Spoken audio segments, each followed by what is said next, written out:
Hello and welcome to Across the Balkans. I'm Nafisa Latic. Great to have your company. Kosovo's relations with Serbia remain tense, and the normalisation talks facilitated by the EU have failed to make progress.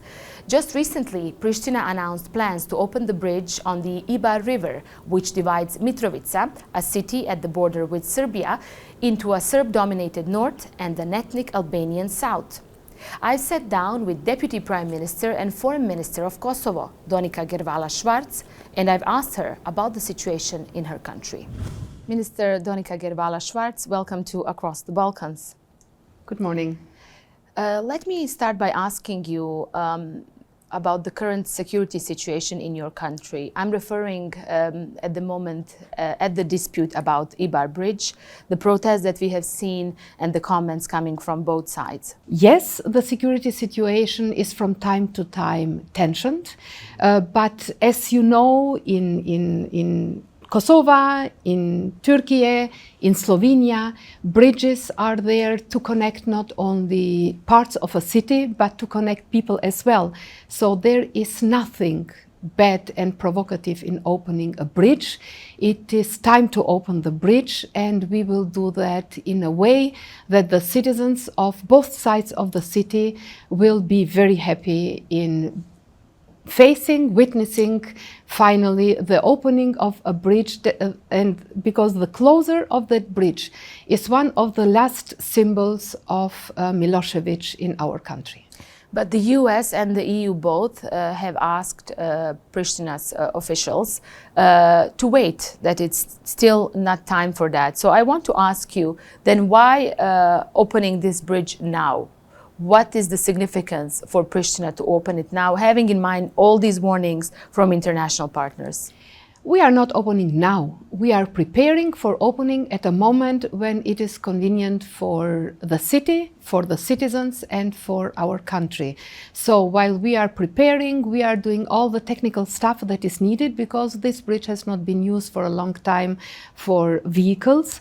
And while we are doing all the technical steps, we are preparing in meeting the citizens in both sides of the city through the mayors and other politicians. So we are preparing the situation when the opening of the bridge will be a day of joy for everybody. Then why is everyone so concerned about this? Why has this become one of the main topics by the Western officials in Pristina? To be very honest, I do not know, because opening of a bridge is always a positive thing. We have on the right and on the left of this bridge, we have two other bridges, and they are being used every day by citizens and by vehicles, and no problems, no security problems at all. So security cannot be the reason for that.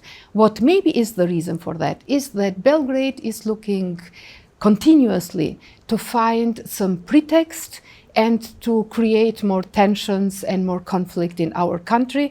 But as democratic community, as international community, we should not let Vučić go through with that, because if you give up on bullies and their methods how to stop positive processes, then you cannot count on a good outcome. You mentioned Belgrade, you mentioned Serbian President Vučić. Just recently, French President Macron held meetings in Belgrade as well. And he has called the actions by the government in Pristina unilateral. He said he was worried about the situation in Pristina, and also he said he's worried about the status of a Serb minority in the north of Kosovo. How do you comment these statements by the French president? It is always good when European partners do meet with Vučić and make clear for him that if he wants to join the European Union, then he needs to behave like a European statesman, which is not the case. We have with Vučić the best ally, the closest ally of Vladimir Putin in Europe, and somebody that does still continue the cooperation with Moscow and Putin personally. We have in these days the first Deputy Prime Minister of Serbia, Aleksandar Vulin, who is under sanctions of the United States and United Kingdom, visiting Moscow. Days ago, he has put flowers on the grave of Stalin, and tomorrow he will meet Putin again. So we have a very pro-Russian country. So that's why it's always good to try to bring Serbia back to the European, to the community of European and democratic states, which Serbia is not at the moment.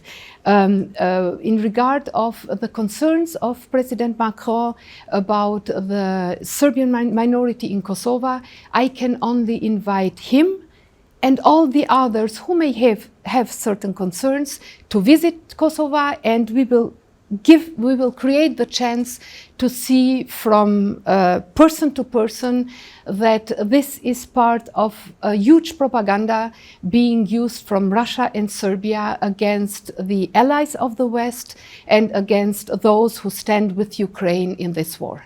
How worried are you by the fact that despite close ties that Belgrade has with Moscow, very close traditional ties, that there's not, I don't think there's ever an interview they don't mention this, but it seems like for Brussels this is not an issue. We know that German Chancellor just recently went to Belgrade as well, pushed for this lithium deal in Serbia. Now Macron as well, giving positive statements about Belgrade. So how come, how do you see this as the EU is not so worried about the ties, but in the Balkans by the officials, we often hear these warnings about Russian influence in the region?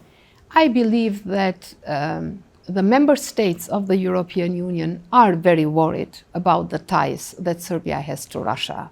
And I believe that that's maybe why they communicate very intensely with Vučić, his government, and others in Serbia.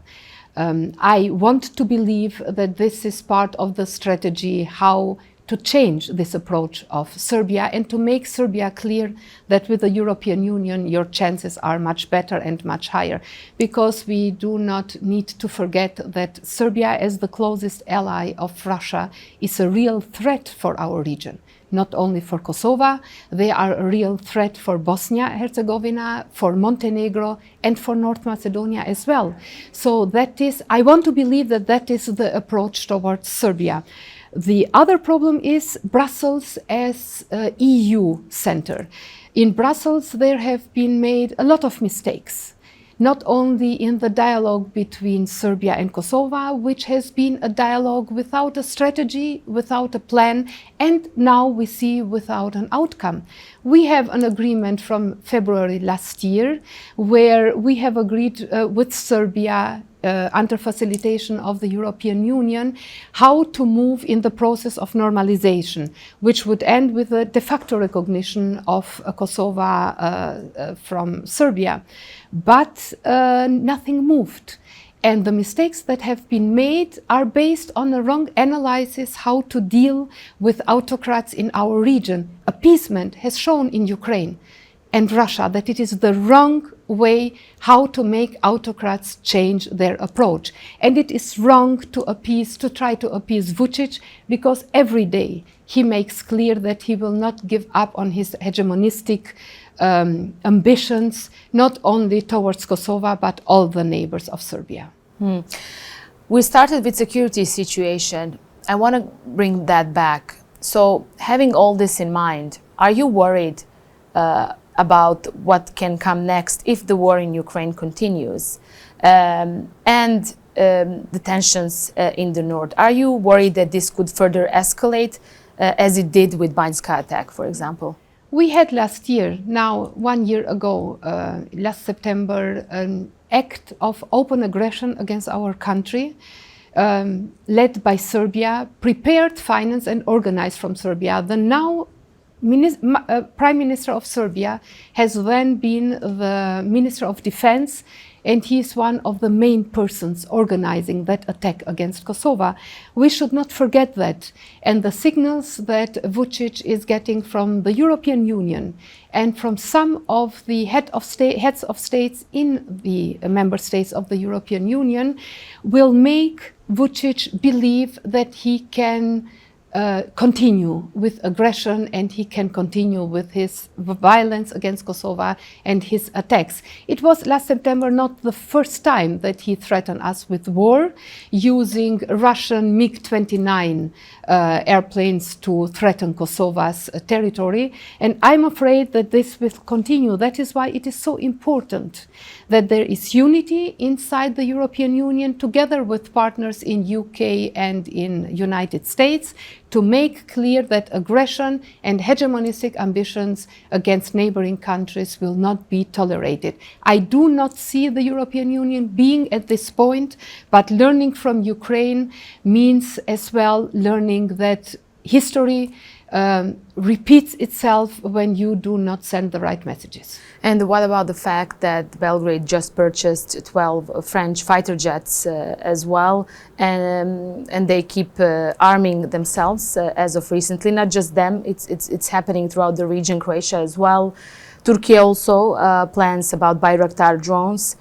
So what is all this telling us?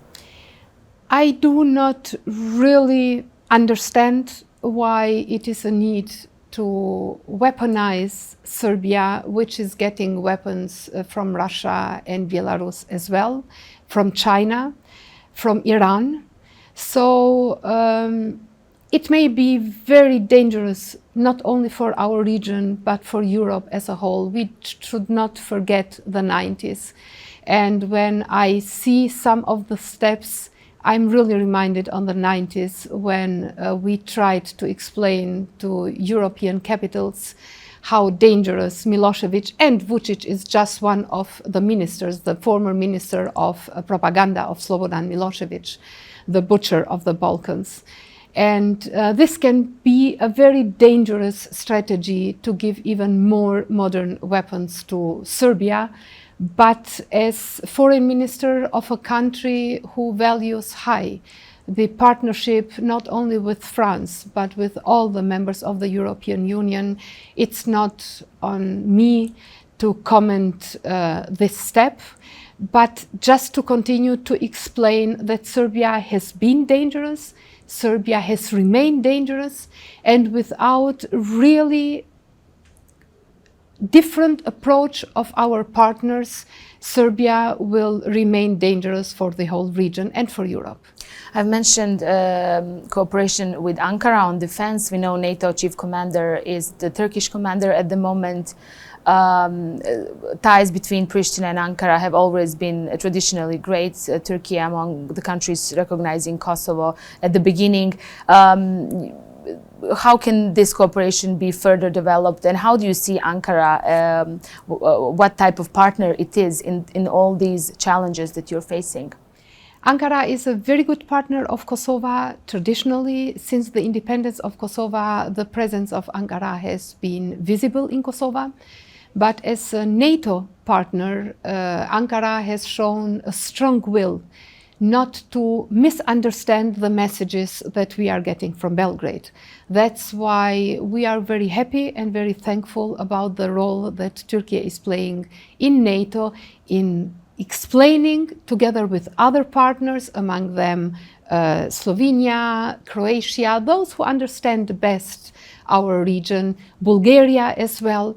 So it is important for NATO to not interpret wrong what is happening now in the moment, because you know what happened last September with Banjska. For the very first time, Russia through Serbia has dared to attack a territory which is not only within the geography of NATO and EU, but to attack a territory where NATO has a presence of more than 4,000 soldiers. So this is the test for the West and for NATO, and we should be very careful how we interpret and which messages we do send to Serbia and through Serbia to Russia for our region. Minister Gërvalla-Schwarz, thank you for this interview. Thank you very much.